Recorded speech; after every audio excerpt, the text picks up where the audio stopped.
전하는 종도 또는 말씀에 듣는 심령들도 주의 음성을 듣는 귀한 시간 되게 역사하여 주시옵고 하나님의 온전하신 뜻이 무엇인지를 분별해 나가는 저희들 되도록 도와주시옵소서. 성령께서 이 시간도 함께 하시며 또 인도하시고 은혜 베풀어 주실 것을 다시 한번 간절히 간구하고 예수 그리스도의 이름으로 감사하며 기도드립니다. 아멘. 오늘은 19장 말씀입니다. 19장은 이미 이제 아는 바와 같이 7절, 8절에 가면 어린 양이 혼인계약에 이르렀고 그 아내가 예비되었다. 그러면서 이제 모든 그리스도인들의 가장 큰 소망이 이제 19장에 기록이 되어져 있습니다.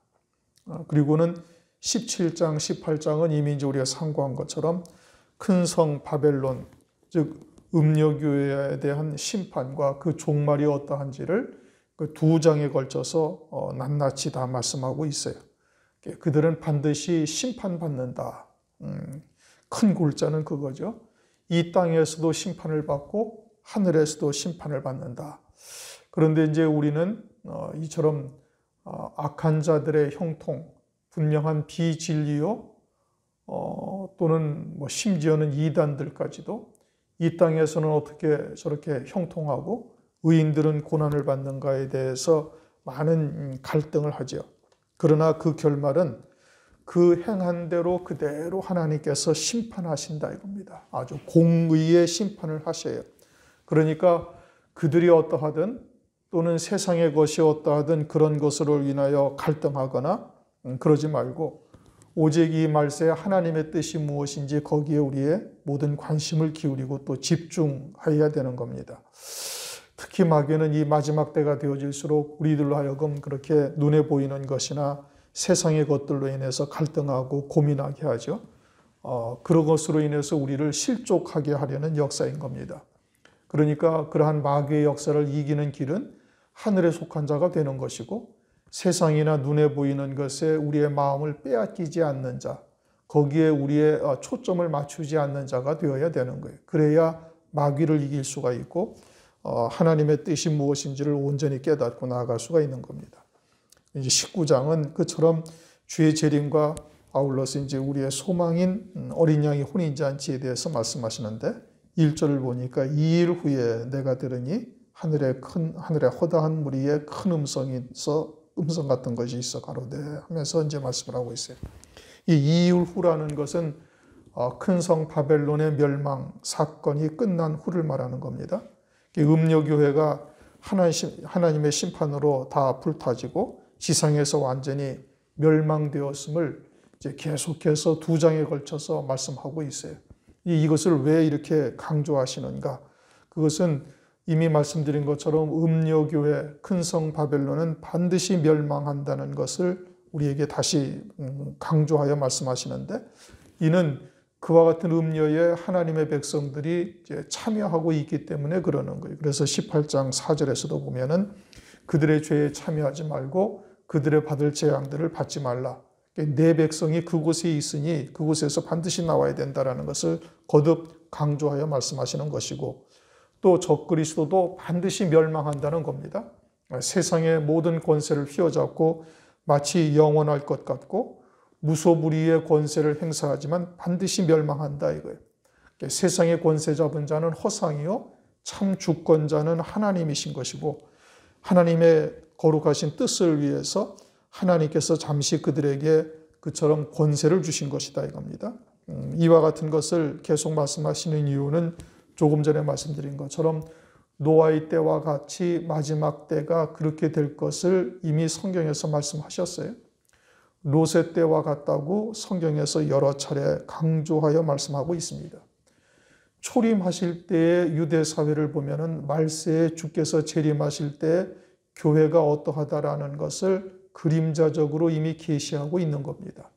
그러니까 그와 같이 성경에 기록한 것은 말세를 만난 우리들로 하여금 경계하고 교훈하시기 위해서 기록하신 것인데 그런데 그것을 전혀 깨닫지를 못하고 있어요. 어디가? 교회들이. 그리고 세상은 멸망받고 교회는 구원받는다는 이 아주 터무니없는 사상, 이거는 절대 하나님의 말씀이 아닌 겁니다. 그런데 그런 것을 그냥 아주 굳세게 붙들고 있으면서 도리어 하나님의 말씀을 쳐다보지도 않고 믿지도 않아요. 마지막 때가 되었다라는 것을 조금만 관심을 갖고 주의를 기울이면 그냥 마태복음 24장만 한번 천천히 찬찬히 정독만 해도 말세 이루실 일을 아주 총론적으로 딱 기록을 하고 계셔요. 그런데도 불구하고 그저 교회는 구원받고 세상은 멸망당한다. 마태복음 24장에 노아의 때와 같다고 분명히 말씀하시는데, 그런데 그것을 전혀 깨닫지를 못하고 또다시 그와 같이 주의 초림 때와 같은 역사가 또 벌어질 것이기 때문에 계속해서 이 음녀교회에 대해서 강조하고 있는 겁니다. 또 이제 우리는 늘 심판을 강조하여 말하고 있어요. 그러면은 과연 우리는 그처럼 하나님의 공의의 심판을 우리는 굳게 믿는가? 그것을 믿는다면은 세상의 것이나 그러한 악한 자들의 형통을 바라보고서 갈등할 이유가 없지요. 또 자신이 고난을 받고 있는 것이나 여러 가지 어려움에 처해 있다 할지라도 그런 것으로 인해 낙담할 이유가 전혀 없어요. 그런데 그러하다라는 것은 지금 아직도 우리는 하나님의 그러한 공의의 심판에 대한 확고한 믿음을 갖고 있지 못하기 때문에 그러는 거예요. 그러니까 계속해서 말씀하시고 또 말씀하셔서 그 믿음을 갖게 하시려고 하시는 겁니다. 그러면서 2일 후에 내가 들으니, 사도 요한이 성령으로 듣고 있는 거예요. 육신의 귀로 듣고 있는 것이 아니라 성령 하나님께서 하시는 말씀을 이제 성령으로 듣고 있는 겁니다. 오늘날 우리들도 요한계시록의 말씀을 들을 때, 물론 모든 하나님의 말씀을 들을 때 성령으로 영의 귀를 가지고 듣는 자가 되어야 되는 거예요. 그러면 오늘날 이 마지막 때 성령으로 하나님의 음성을 듣는 자는 어떠한 믿음을 가지는가? 마지막에 그러한 말씀을 갖고 듣는 자들은 계시록 7장, 19장 7절, 8절, 7장이 아니라 19장 7절, 8절 말씀에 있는 어린 양의 혼인잔치에 대한 아주 확고한 신념을 가지게 되는 것이죠. 그러하다면 세상의 것에서 온전히 초월된 믿음까지도 이르게 될 수 있는 것이고, 그러한 신앙에 이른 자여야 하나님의 말씀을 성령으로 들은 자인 겁니다. 그게 믿음으로 사는 자요, 그게 하나님의 말씀을 들은 자들인데, 내가 2일 후에 내가 들으니 하늘에 허다한 무리의 큰 음성 같은 것이 있어 가로되, 하늘의 낙원에 있는 자들이죠. 그럼 하늘에 있는 무리의 큰 음성이다. 그곳에 허다한 무리가 있다. 그러면 모든 하나님의 백성들, 육체를 떠난 모든 하나님의 백성들을 말하는 것인가? 그것은 아니죠.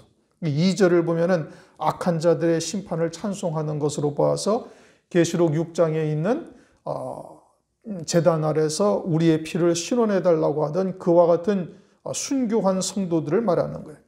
그들의 혼인기약이 이르렀음을 말씀하고 있으니 순교한 성도들의 찬양하는 소리인 겁니다.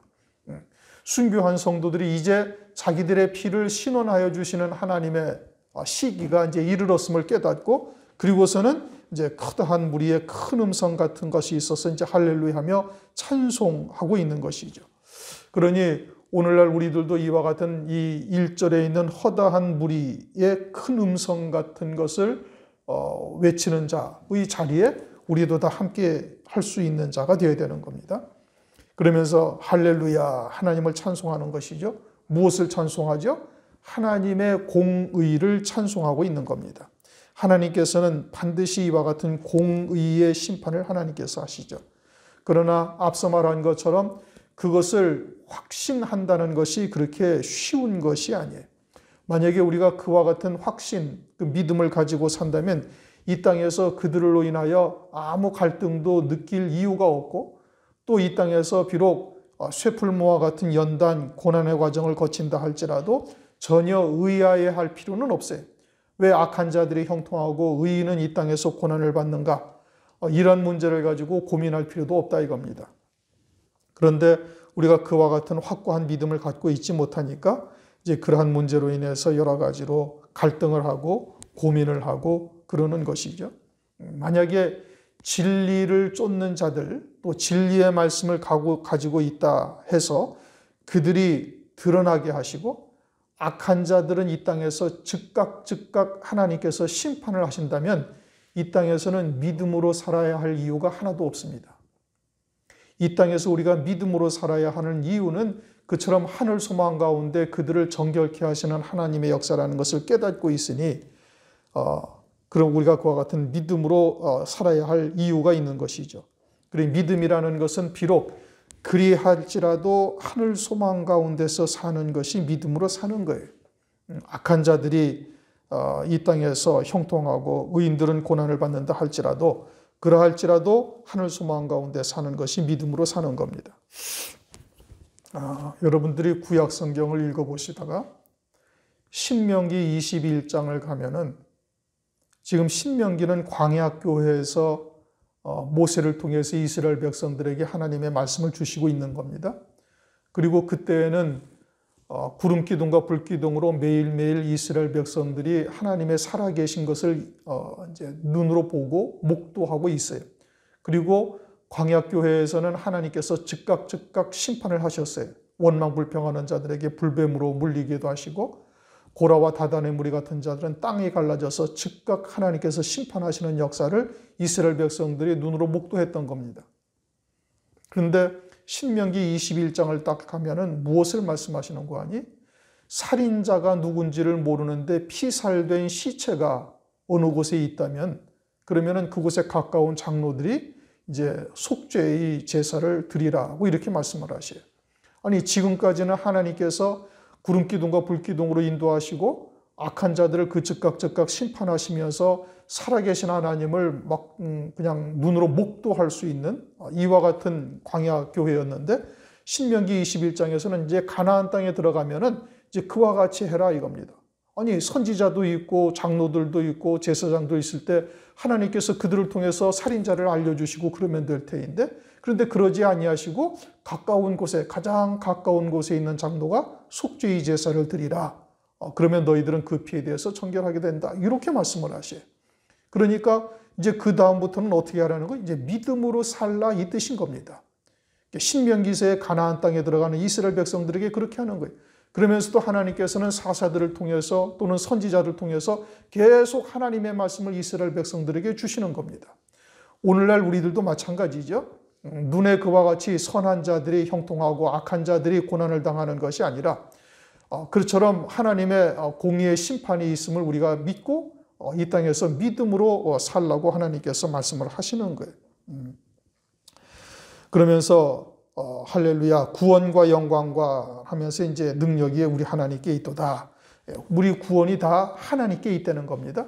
이들이 지금 찬송하는 것은 그처럼 하나님의 공의의 심판을 보고서 지금 찬송하는 거예요.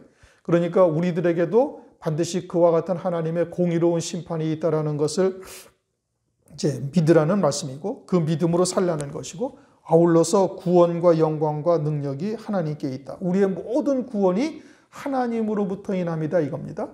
그것은 우리의 영의 구원도 그러하고 우리가 이 땅에서 믿음으로 살아가는 생활 구원도 하나님의 은혜로 받는 것이죠. 에베소서 2장 8절 9절 말씀에 모든 것이 은혜요 선물이다 이렇게 말씀하십니다. 가죽옷을 지어 입히신 분도 하나님이시고 그리스도를 믿는 자에게 성령을 부어주셔서 의의 열매를 맺게 하시는 것도 하나님께서 이루시는 거예요. 사람의 의지, 사람의 노력으로 하는 것이 아니다 이겁니다. 그러므로 구원이 하나님의 은혜요 선물이고 영광도 모든 영광도 하나님께 있어요. 그래서 계시록 4장 10절을 보면 24장로가 자신의 머리에 있는 금면류관을 벗어서 보좌 앞에 던지는 장면이 나옵니다. 우리는 이와 같은 영광스러운 면류관을 받을 자격이 전혀 없다 이거예요. 우리가 신앙생활 한 대로 받는다면 그저 가시면류관이나 받음이 마땅한 일인데 이와 같은 금면류관은 오직 하나님의 은혜로 된 것이니 하나님께 영광을 돌리고 있죠. 이처럼 하늘나라에서는 모든 영광이 다 하나님의 것이고 그와 같은 하나님의 영광을 우리에게 입혀주시니 우리가 늘 하나님께 찬송드리지 아니할 수가 없습니다. 그 다음에 능력도 우리 하나님께 있다. 우리는 원죄라는 거역의 씨를 입고 있죠. 원죄가 있는 거역의 씨가 있는 육체를 우리가 입고 있어요. 그러니까 사람의 노력 또는 의지로서는 영생의 열매가 맺을 수가 없다 이겁니다. 이게 어떠한 사람도 마찬가지죠. 아담 이하 모든 아담의 후손들은 자기의 의로움으로 영생의 열매를 맺을 수 있는 사람은 아무도 없어요. 로마서 3장 10절 의인은 없나니 하나도 없다. 만약에 사람의 의지나 노력으로 영생에 이를 수 있다면 예수 그리스도 외에도 구원받을 길이 얼마든지 있는 겁니다. 그러나 우리는 조금 전에 말씀드린 것처럼 원죄의 몸을 입고 있으니 아무리 우리 스스로 애쓰고 힘써도 의를 이룰 수 없는 존재예요. 그래서 예수 그리스도께서 그 모든 의를 이루어 놓으시고 불러서 믿게 하시고 믿는 자에게 성령을 부어주셔서 마귀의 회방의 역사 또는 세상의 것으로 미혹하는 마귀의 모든 역사를 능히 이길 수 있도록 은혜를 베풀어 주시는 겁니다. 그거는 말씀으로 말미암아 나타난 능력이죠. 성령께서 이루시는 구원의 은총인 겁니다. 그러니까 우리가 하늘나라에서 영광을 누릴 수 있는 것, 하늘나라의 그리스도와 함께 앉은 자 된 가죽 옷의 구원부터 하늘나라의 영광을 누릴 수 있는 모든 것이 다 하나님의 능력으로 되는 거예요. 사단을 이기는 모든 능력은 주님으로부터 임하는 것이지 사람의 권능, 사람의 의지나 이런 것으로 될 수 있는 것이 아니다 이겁니다. 우리 육체는 땅에 속한 것과 아주 친화적이죠. 그래서 틈만 나면은 땅으로 주저앉으려고 그러고 땅에 속한 것을 쫓아갈 수밖에 없는 그와 같은 존재예요. 만약에 우리 스스로 사단의 능력을 이길 수 있는 자들이 된다면은 하늘나라에서는 자기를 자랑하고 자기의 의를 드러내는 자가 되고 그렇게 될 경우에는 천사장이 타락하여 마귀가 된 것처럼 하늘나라에서 단 한 번의 그와 같은 교만함으로 즉각 지옥으로 떨어지는 역사가 나타나게 되는 겁니다. 그러니까 하나님께서 그렇게 되지 않고 하늘나라에서 영생을 누리는 자 되게 하시기 위해서 원죄라는 거역의 씨를 우리에게 심도록 심어지도록 허용하시고 그러나 창세전에 그 이전에 이미 그리스도 안에서 구속하실 하나님의 거룩하신 뜻을 이미 이루어 놓으신 것이죠. 그래서 모든 능력이 하나님께 있다. 2절 그의 심판은 참되고 의로운지라. 이것은 이제 음녀 바벨론을 심판하신 것을 말씀하고 있는 겁니다. 참되다라는 의미는 하나님의 말씀 그대로 심판하신다 이겁니다. 진리다 이겁니다. 그러니까 하나님의 말씀대로 심판하시다는 것이 참되다 이것이고 또 의롭다라는 것은 그들이 행한 그대로 갚아주는 겁니다. 그래서 공의의 심판을 하나님께서 하시는 거예요. 사람은 상황에 따라 변하죠. 생각이 바뀌고 사람들이 생각하는 진리라는 것은 시대를 따라서 변화가 됩니다. 그러나 하나님의 말씀은 절대 불변인 거예요. 변하지 않죠. 하나님께서 한 번 말씀하신 것은 그대로 이루어지는 겁니다. 그래서 하나님은 참되신 거예요. 그게 진리죠. 또 하나님은 반드시 그 말씀대로 심판하셔요. 그래서 공의의 심판을 하나님께서 하시는 겁니다. 계시록 18장 6절에 그가 준 그대로 그에게 주고 그의 행위대로 갑절을 갚아주고 그의 섞은 잔에도 갑절이나 섞어서 그에게 주라. 그래서 공의의 하나님이 되심으로 아주 그대로 행위대로 갚아준다. 그러면서 땅을 더럽게 한 큰 음녀를 심판하사 땅을 더럽게 했다라는 땅은 하나님의 자녀들을 말하는 겁니다. 더럽게 했다라는 것은 음행의 포도주로 더럽게 한 것이죠. 음행하게 한 겁니다. 그래서 하나님의 백성들을 미혹하고 그리고 그 영을 죽이는 자의 자리에 쓴 거예요. 적그리스도와 거짓 선지자들은 또 큰 성 바벨론인 음녀교회는 짐승표를 받는 자들은 그 영을 죽인 것이고 신앙의 정절을 지키며 예수의 증거와 하나님의 말씀을 일하여 순교하기까지 신앙의 정절을 지킨 자들은 육체를 죽인 겁니다. 그렇게 다 죽이는 거예요. 신앙의 정절을 지키는 자들은 육체를 죽임으로 다 죽이고 그러지 아니하고 짐승표를 받는 자들은 그 표를 받음으로 말미암아 그 영이 죽은 자가 되는 거예요. 그러니까 마귀가 하는 일은 그냥 영이든 육이든 무조건 다 죽이는 일만 한 겁니다. 거기에 음녀가 그와 같은 거짓 선지자나 적그리스도를 분별하지 못하고 그들의 말을 쫓고 적그리스도를 그리스도처럼 경배한 자가 되어져서 하나님의 백성들을 죽이는 일에 동참하게 된 거죠. 그래서 그 음료를 심판하셨다. 심판하셔서 자기 종들의 피를 그의 손에 갚으셨도다. 로마서 12장 19절. 내 사랑하는 자들아 너희가 친히 원수를 갚지 말고 진노하심에 맡기라. 기록되었으되 원수 갚는 것이 내게 있으니 내가 갚으리라고 주께서 말씀하셨느니라. 그 하나님의 백성들을 죽인 그 대가를 하나님께서 그대로 치르게 하시는 겁니다. 육신의 생명을 죽인 그 모든 값을 심판하시는 것이죠. 그러나 순교한 자들이 요한계시록 6장에서 신원하여 달라. 이제 9절 이하에 그렇게 말씀하시는데 우리의 피를 신원하여 달라라고 말하는데 그 피를 신원하여 달라는 것은 원수를 갚아달라는 의미는 아닙니다.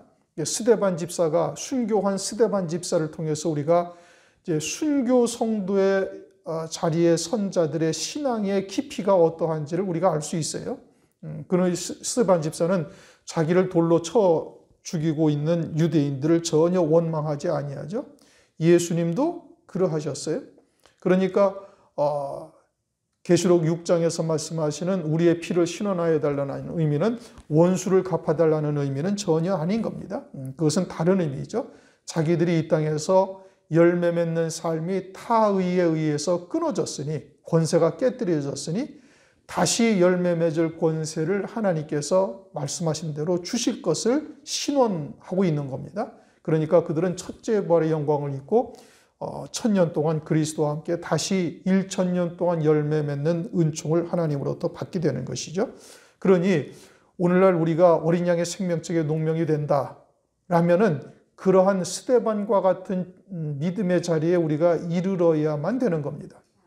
그런데 우리에게 다가오는 여러 가지의 환경 또는 나를 대적하는 자 또는 내게 고통을 주는 자들에게 과연 그와 같은 믿음을 가지고서 그들을 불쌍히 여길 수 있는가? 이거 참 심각한 문제죠. 그러지 못하다면 속히 그와 같은 자리에 이르기 위해서 하나님께 은혜를 구해야 되는 겁니다. 3절 두 번째 가로되 할렐루야. 앞에서 할렐루야 이제 1절에서도 할렐루야 말했죠. 3절에서도 두 번째 가로되 할렐루야 했단 말입니다. 첫 번째 할렐루야는 이 땅에서 하나님의 공의로운 심판이 있음을 찬양한 것이고 두 번째 할렐루야 한 것은 하늘나라에서도 하나님의 공의로운 심판, 백보제의 심판이죠. 그래서 음녀교회가 행한 그 모든 것이 다 불타 사라진다 이겁니다. 그래서 그 연기가 세세토록 올라가더라 하는 것은 영원히 사라지는 거예요. 다시 회복할 기회가 전혀 없다 이겁니다. 이것은 누가복음 16장에서도 보면 호화로에 연락하던 부자와 나사로의 관계를 통해서 호화로에 연락하던 부자가 나사로의 손가락 끝에 서늘한 물 한 방울 찍어서 내 혀끝을 좀 서늘하게 해달라. 그러니까 아브라함이 하는 말이 뭐냐? 너와 나 사이에는 큰 구렁이 있어서 여기서 거기 갈 수도 없고 거기서 여기에 올 수도 없다. 그러니까 하늘나라에서는 영원히 회복할 기회가 사라지는 거예요. 그래서 세세토록 올라가더라. 그것을 말씀하고 있는 겁니다. 두 번째 할렐루야는 하늘나라에서도 영원한 심판이 있음을 말씀하고 있는 것이고 음료를 추종하던 땅의 왕들, 땅의 상고들, 음행의 포도주에 취해서 짐승표를 받고 적그리스도를 경배하던 자들, 그들은 바깥 어두운 데 내어 쫓겨 슬피 울며 이를 갈미 있으리라 하신 말씀이 그들에게 그대로 이루어지게 되는 겁니다. 그래서 두 번째 할렐루야 찬송하며 가로되 그 연기가 세세토록 올라가더라. 4절 또 24장로들과 내 생물들이 엎드려 보좌에 앉으신 하나님께 경배하여 가로되 24장로들은 계시록 4장에 있는 24장로를 의미하는 겁니다. 그들은 딱 24명이 있다는 것이 아니라 구약의 12지파로 상징되는 구약의 교회에서 믿음의 조상인 아브라함과 같은 믿음의 자리에 선 성도들, 또 신약에서는 12제자, 12사도와 같은 믿음을 따라 산 모든 성도들을 말하고 있는 것이죠. 그들이 24장로와 같은 자리에 있는 겁니다. 그들이 먼저 이와 같은 장로의 자리에 이르러서 하나님의 복음과 진리의 말씀을 증거할 때 그 말씀을 받은 자들이 살리심을 받고 복된 자리로 들어간 것을 보고 기뻐하면서 경배하는 것이고, 내 생물도 역시 마찬가지죠. 천사들을 통해서 일하시는데, 성령을 통해서 일하시는데 사실은 이 내 생물들이 살리는 역사를 한 겁니다. 내 생물은 계시록 4장에도 보면은 사자와 같고 송아지와 같고 사람 얼굴, 날아가는 독수리와 같은 내 생물인데, 이들이 생물이라는 것은 살리는 역사를 하는 이제 천사장, 그룹과 같은 이와 같은 존재들이죠. 그들이 살려서 면류관을 하나씩 더해주는 역사인데, 성령으로 이루시지만 실제 현장에서 일하는 것은 이와 같은 생물들로 환난날에 살리는 역사를 하는 거예요. 그러나 그 모든 것이 다 하나님의 기쁘신 뜻과 하나님의 능력으로 이루신 것이니 내 생물과 24장로들이 하나님께 경배하고 있는 겁니다. 그러면서 아멘, 할렐루야. 이 아멘은 하나님의 말씀대로 그대로 이루어진 것을 말씀하고 있는 것이죠. 5절, 보좌에서 음성이 나서 가로되 하나님의 종들 곧 그를 경외하는 너희들아, 물론 대소하고 다 우리 하나님께 찬송하라 하더라. 보좌에서 음성이 났다라는 것은 하나님의 보좌요, 영광의 보좌요, 그와 같이 24장로들과 같은 영광의 자리로 인도하시는 하나님이신 것을 말하고 있고, 그러한 하나님께서 이제 말씀을 하시는데 하나님의 종들 곧 그를 경외하는 너희들아, 물은 대소하고 다 우리 하나님께 찬송하라. 이제 큰 뜻은 그 모든 이와 같은 구원 또는 영광, 이와 같은 모든 것들이 하나님의 은혜로 된 것이니 하나님을 찬송하라, 이런 뜻이죠. 그런데 하나님을, 그와 같은 자리에 든 자들은 하나님을 경외하는 자들인 것을 말씀하고 있어요. 하나님을 경외한다라는 것은 어떤 두려움이나 무서움을 가지고 있는 것이 아니라 하나님을 절대 순종하는 것이죠. 하나님의 말씀에 절대 순종하는 거예요. 그러니 믿음의 조상인 아브라함이 하나님의 경외함이, 하나님을 경외한다는 것이 무엇인지를 보여주고 있죠. 창세기 22장에 그 독자 이삭을 번제로 드리라는 하나님의 말씀에 그대로 즉각 순종을 합니다. 물론 아브라함이 자기의 의지로 순종한 것이 아니라 하나님의 말씀이 그에게 생각이 난 것이죠. 성령께서 하나님의 말씀을 생각나게 하시고 그 말씀에 붙들려 가게 하신 거예요. 비록 이삭을 번제제사로 드려서 다 불살라 드렸다 할지라도 제 가운데서라도 다시 살리셔서 하나님께서 아브라함에게 하신 언약의 말씀, 네 후손은 반드시 이삭으로 말미암으리라는 하나님의 언약의 말씀이 그를 붙들어서 이삭을 하나님께서 제 가운데서라도 살리셔서 그 언약대로 이루실 것을 아브라함이 믿은 거예요. 그러니 그와 같은 하나님의 말씀을 절대 경외한다, 하나님의 말씀을 절대 순종한 이와 같은 아브라함의 믿음을 하나님을 경외한다라고 창세기 22장 12절에 말씀하고 있는 것이죠.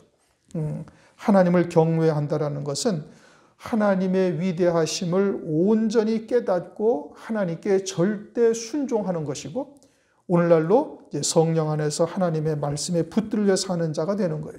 자기의 생각 또는 자기의 이성, 이런 것은 전혀 남아있지 아니하고 오직 하나님의 말씀을 믿는 믿음으로만 사는 자가 되어져야 그것이 하나님을 경외한다라고 말씀하고 있는 겁니다. 이제 장차는 환란이 이제 우리에게 다가오죠. 환란날에 순교하는 자들이나 또는 환란날에 사역할 종들로는 반드시 이와 같은 하나님을 경외하는 믿음에 서야만 되는 거예요. 그런데 오늘날 은혜 시대에도 이와 같은 믿음을 갖는다는 것이 사실 쉬운 것이 아니죠. 은혜 시대에. 그러니까 하나님께서 여러 가지로 우리를 연단하시고 쇠풀무와 같은 과정을 거치게 하시면서 요단강 앞에 선 제사장들과 같은 믿음의 자리로 우리를 인도하시는 겁니다. 40년 동안 광야에서 이스라엘 백성들을 연단하셔가지고 그들이 어떠한 신앙의 자리에 섰느냐? 그냥 하나님의 말씀에 절대 순종하는 거예요. 아브라함과 같은 믿음의 자리에 그들을 세우신 것이죠. 여리고 성에 앞에 선 이스라엘 백성들이 그러하였고 요단강 앞에 선 제사장들이 그러했던 겁니다. 그러한 믿음이어야 환난날에 하나님의 말씀을 쫓아 하나님의 말씀을 절대 신뢰하고 어린 양이 안에 그리스도의 신부가 되게 하시는 역사라는 것을 확신하면서 그와 같은 자리에 믿음을 지켜나갈 수가 있는 것이요. 또한 환난 날에 사역할 종들은 더더구나 말할 필요가 없는 것이죠. 그러니 과연 우리들이 그와 같은 하나님을 경외하는 자의 자리에 서 있는가, 우리 스스로를 늘 점검해보고 부족하다면 하나님 앞에 그와 같은 은총을 구해야 되는 겁니다. 다니엘의 세 친구와 같이 그리 아니하실지라도 나는 우상들에게 절할 수 없다라고 고백하는 이와 같은 믿음의 자리에 과연 우리가 있는가? 과연 우리가 원하는 바대로 아니하신다면 우리는 또 하나 어떻게 할 것인가? 다니엘처럼 사자굴 앞에서도 감사할 수가 있는가? 이 참 심각한 문제인 겁니다. 우리 스스로에게 그와 같은 질문을 던지고 우리 스스로 그것을 답할 수 있는 자가 될 수 있을 때까지 하나님께서는 우리를 연단하십니다. 환난 날에 어린 양의 생명책에 농명이 된 자들로서 세우시기 위해서는 반드시 그와 같은 과정들을 누구나 다 겪어야 되는 것이죠. 그래서 아브라함과 같이 하나님의 말씀 앞에 독자라도 희생할 수 있는 이와 같은 믿음의 자리에 이르러야만 하나님을 경외하는 자이고, 그래야만 환난 날에 순교의 자리에까지 이를 수가 있는 겁니다. 그것을 위해서 오늘날 여러 가지의 과정들을 거치게 하시고 쇠풀무와 같은 것을 통해서 우리의 그런 불순물들을 다 빼내려 하시는 겁니다. 그래야만 이들과 같이 할렐루야 찬송하는 자리에 우리가 설 수가 있는 겁니다. 19장은 어린 양의 안에 그리스도의 신부가 된 자들의 자리에 선 자들의 찬양을 말씀하고 있는 거예요. 그들이 할렐루야 할렐루야 하면서 두 번 찬송하는 것은 음녀는 반드시 하나님의 공의로운 심판이 이 땅에서도 행하여지고 하늘나라에서도 행하여진다라는 것을 우리들에게 거듭 강조하여 말씀하시는 겁니다. 그러므로 우리가 이러한 하나님의 공의로운 심판이 있고 어린 양의 혼인잔치가 있음을 확신하면서 우리의 믿음이 이제 그와 같은 자리에 속히 이를 수 있을 것을 위해서 하나님께 은혜를 구하고 성령의 충만함을 받으시기를 주님의 이름으로 축원합니다. 기도하시겠습니다. 하나님 아버지 감사합니다. 오늘 계시록 19장 1절 이하의 말씀을 통해서 하늘에 있는 자들이, 큰 무리들이 이처럼 할렐루야 두 번 찬송하며 하나님의 공의로운 심판과 어린 양의 아내의 자리에 이르게 하신 것을 감사하며 영광을 돌리는 모습을 보면서 과연 우리의 믿음은 이처럼 하나님을 온전히 경외하는 자의 자리에 있는지 스스로를 돌아볼 수 있게 하심을 감사를 드립니다. 우리가 여러 가지의 이 땅에서 연단의 과정들을 거치는 것은 우리로 하여금 이처럼 온전히 하나님을 경외하는 자의 자리에 세우시기 위한 역사인 것을 믿사온즉 속히 그와 같은 우리의 믿음이 그와 같은 자리에 우리가 이르러서 환난 날에 넉넉히 승리하는 자 될 뿐 아니라 주의 길을 앞서 예비하는 종들로도 쓰임 받을 수 있도록 역사하여 주시옵소서.